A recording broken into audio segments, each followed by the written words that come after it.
So let's talk about career advancement activities. And we'll start by describing techniques for obtaining work experience. So the four main techniques and opportunities for obtaining work experience are internships, volunteering, networking, and freelancing. An internship is a sometimes paid, sometimes unpaid opportunity for relatively new employees to garner work experience in a company.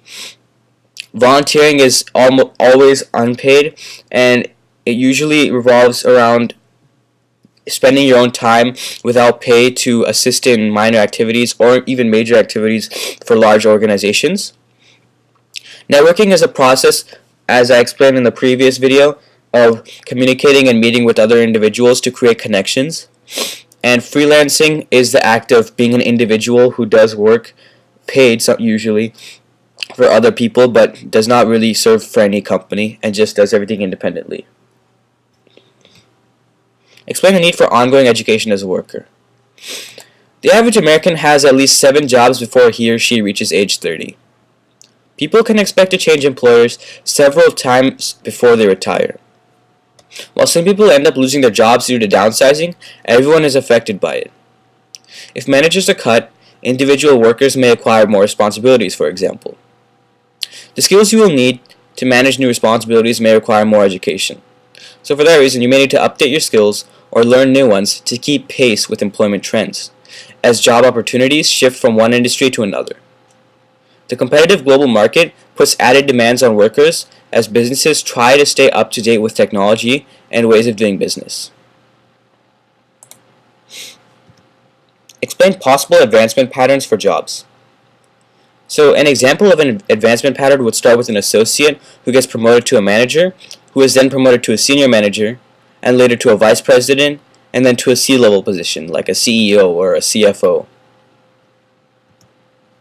Identify skills needed to enhance career progression. Career progression can be achieved in a number of ways, including simply having seniority, so having more age and experience than other people. Some skills that may assist you in furthering your career start with your own knowledge and competence.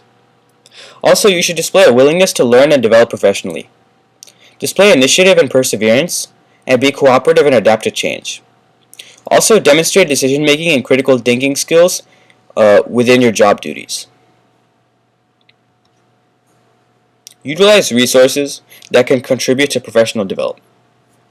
So the main resources that you see here are used to contribute to professional development, and the first is trade journals and periodicals, which cater to a specific industry or trade, such as architecture, fabrics, and fashion or retailing, for example. A professional trade or association is also known as a trade industry group, or business association, or a sector association.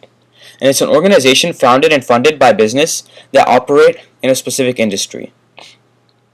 Classes and seminars are conferences or other meetings for discussion or training.